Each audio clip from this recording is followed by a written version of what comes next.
Good morning, Interop.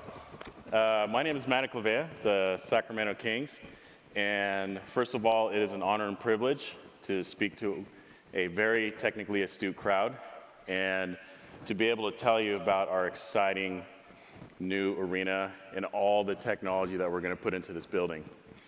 So, first off, why an NBA arena?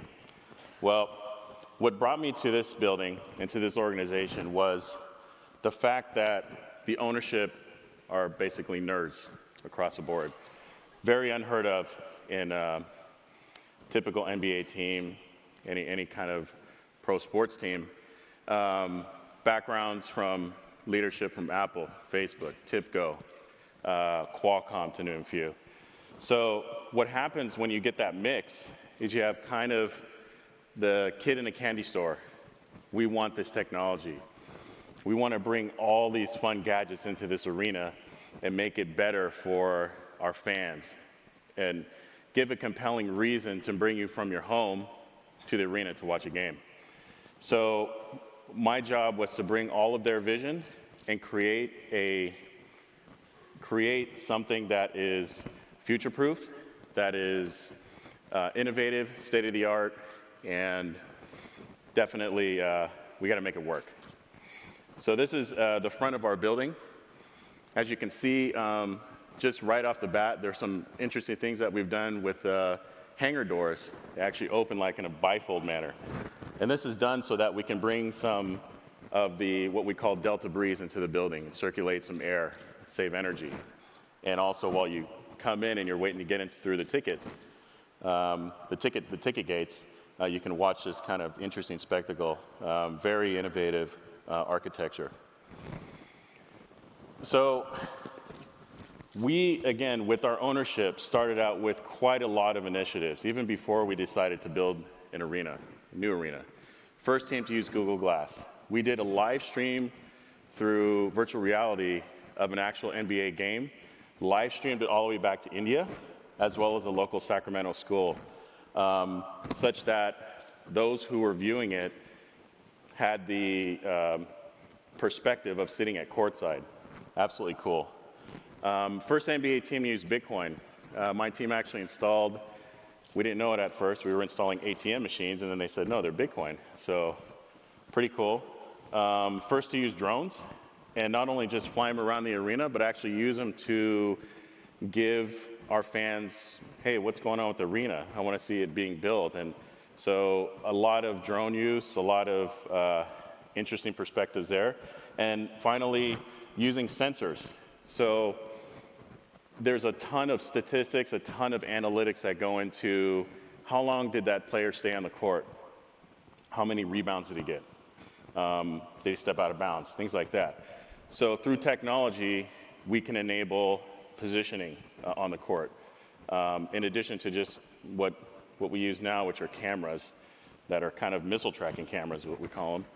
We're taking it a step further. So definitely innovative across the board. I can characterize this new building and all the technology we're putting into it as really a once-in-a-lifetime opportunity.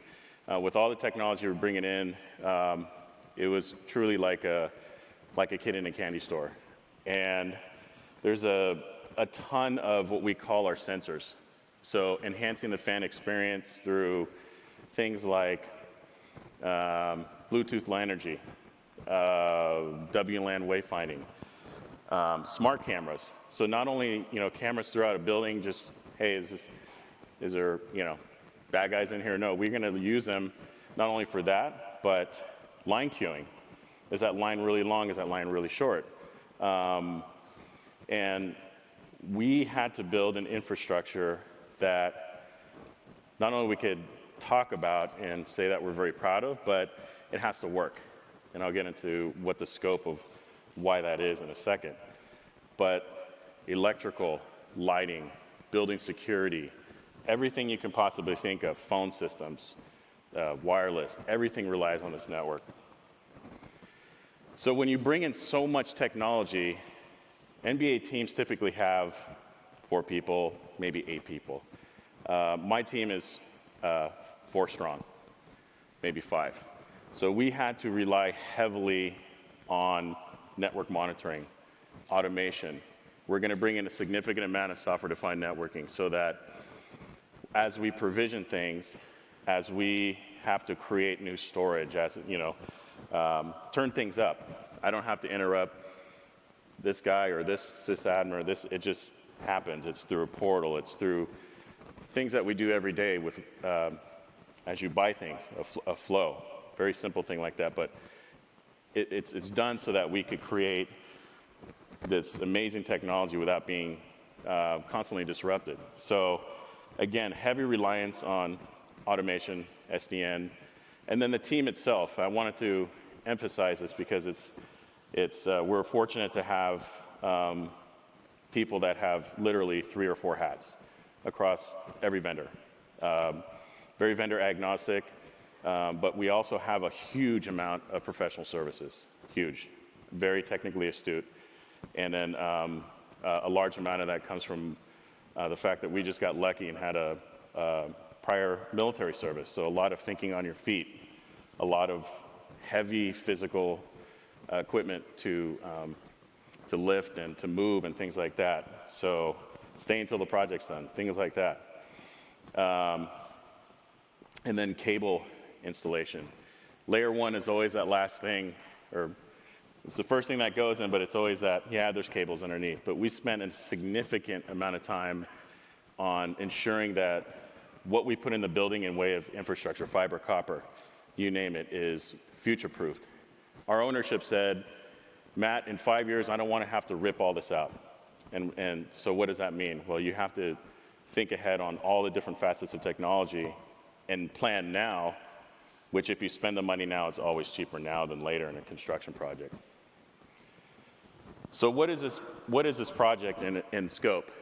We have 17,500 seat arena for NBA games, for concerts, for circuses, for you name it.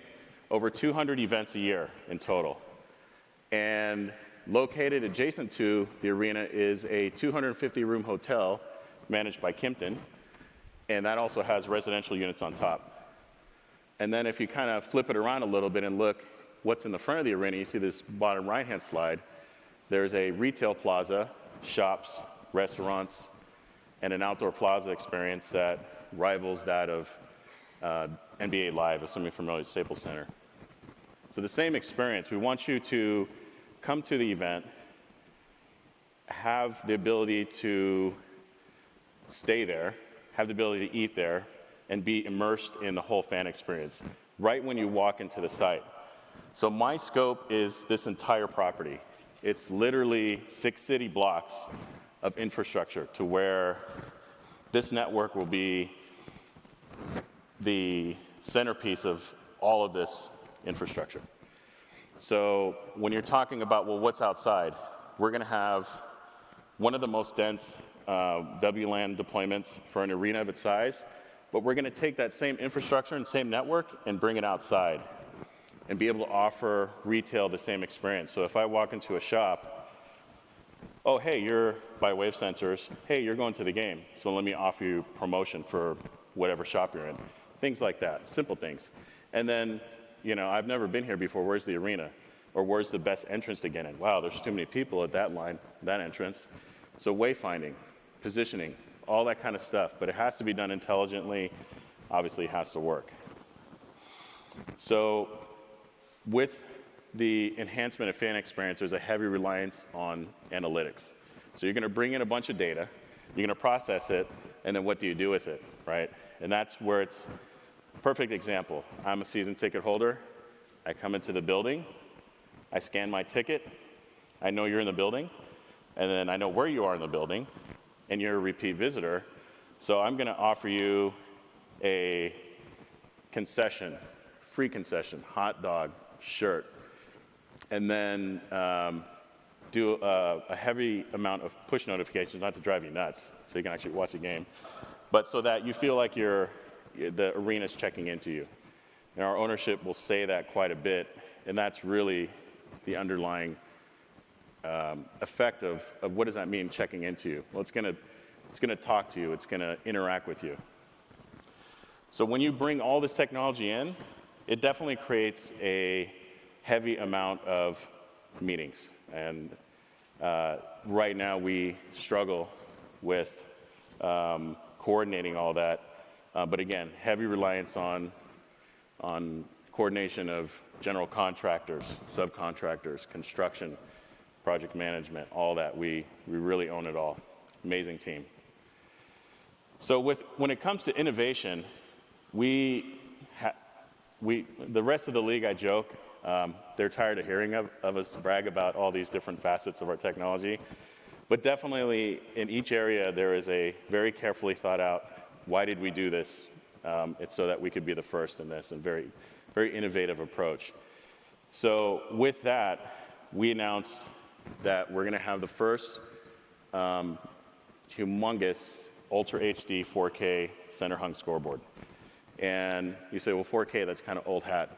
Not for a scoreboard of this size, not for an NBA arena this size. So what that does is it creates challenges, because not only do you have increased bandwidth, but you've got all this infrastructure behind that has to connect this scoreboard, and a lot of it doesn't exist yet, or we're creating it on the fly. So it's pretty cool to really see not only this thing built, but all the stuff behind it. So without further ado, I have a little video I'll show you.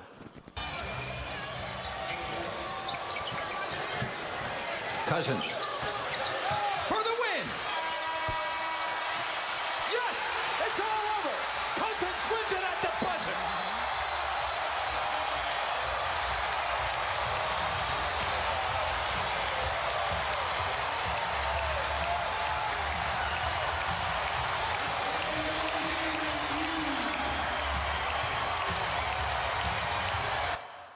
Definitely cool.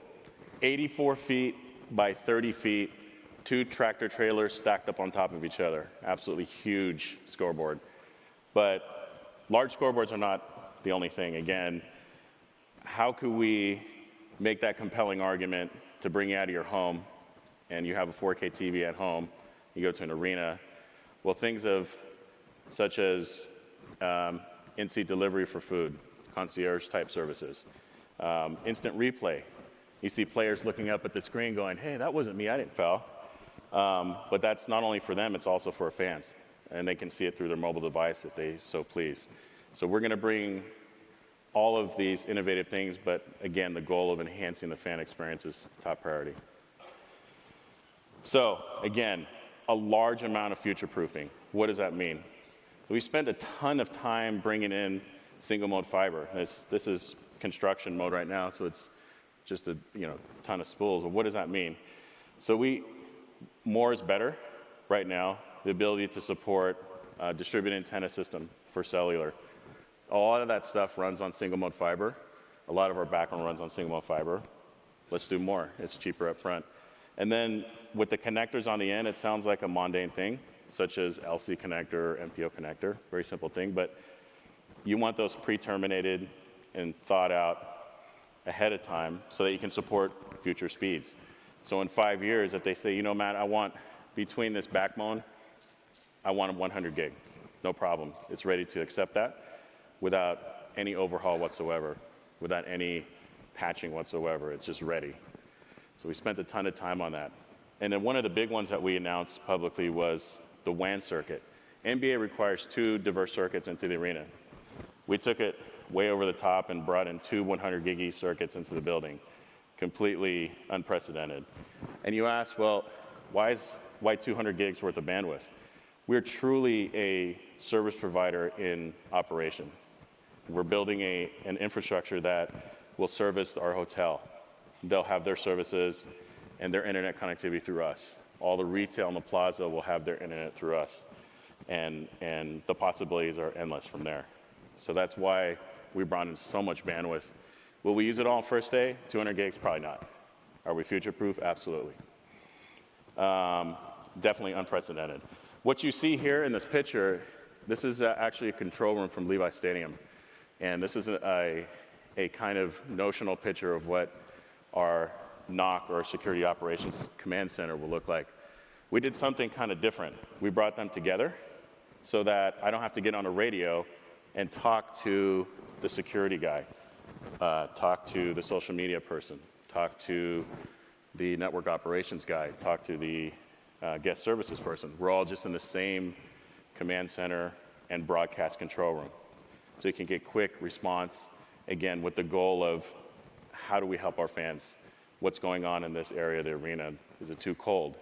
Is it too hot? So we are definitely doing things. We've taken a lot of designs and flipped them over on their head. So Wi-Fi.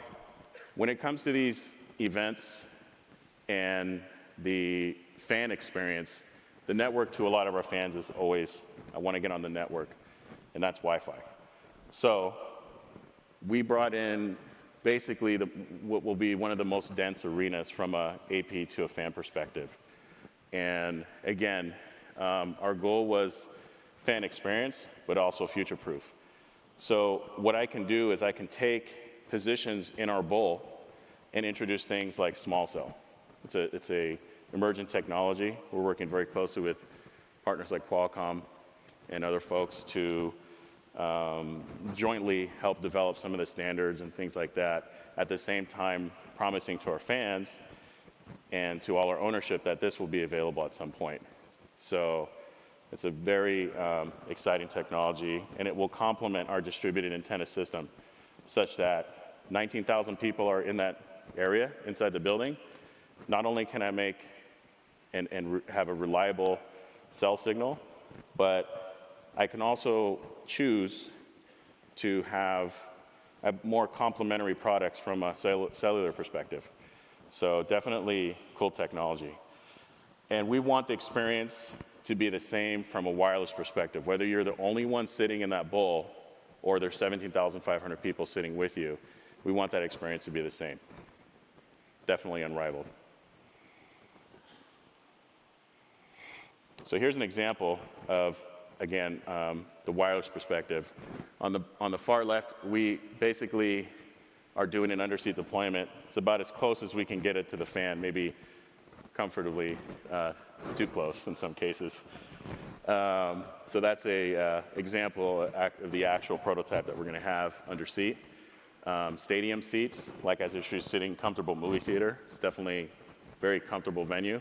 You see a little hole behind the seat, a little black circle. Those are actually under-seat air conditioning. Another innovation. No one's done it anywhere in the world. We're going to take it a little bit further and do some fun things like, wow, it's really hot here. Or in my section, it's freezing. Everyone's on their phone. If you have the mobile app, we're going to try to make it so you can control that temperature in that section via crowdsourcing. So cool stuff like that. Again, enhancement of fan experience. That middle guy is a cellular antenna, distributed antenna system antennas. And then that right guy is an example of basically camouflaging. So we have this large outdoor public plaza in downtown Sacramento. It's literally one block from the Capitol. And there's a ton of aesthetics concerns. It's a very historical part of the city. So how do you hide a big antenna? Well, you paint it, and you make it look like the tree in the background. So we're experimenting. It's very interesting experimentation going on with fake rocks, with poles that are doing nothing but technology. Instead of putting them on a light pole, you don't even see them. So it's very interesting to be part of that. A lot of design work and a lot of colors and things that you wouldn't usually deal with as a technologist. So the backbone. We took a lot of lessons from our past and what the NBA builds everything on one network. So we basically built 5 networks. And we said that we're just going to take what's essentially a big box and chop it up 5 times so that if this part of the network has an issue, it doesn't affect that, and it doesn't affect this, and it doesn't affect that. Very service provider oriented kind of thinking and design. Service, node, link redundancy, and then enough bandwidth for just your service on the order of 160 gigs plus. But this architecture, we also ensured, again, on the future proofing, you can put any vendor in there you want. You can, after I'm long gone or decide to move on, Somebody can come in, hey, I want to change this part of the network. It's very open standards. We try to stay away from too much proprietary stuff. Now, how do you secure this network? You have 17,500 people on the inside of your network, and you want unfettered and safe surfing, and you want URL filtering, and you want to protect yourself from hackers. My team was involved probably every single game day. We had hackers, and we had some issue by way of people being curious about discovering the network, and it's very typical, right? So we brought in a ton of security, both on the hardware as well as the software level. We're also doing things with software-defined networking on the security side. So again, if some trigger happens, some type of attack, the network will react to it and then alert us at another point. So it's again trying to figure out how to manage all this exciting stuff with a super small team. So we're at the end here. It is definitely an exciting place to be, and I look forward to seeing any of you if you ever come. We're opening October of 2016. We've just announced quite a few concerts, and thank you very much.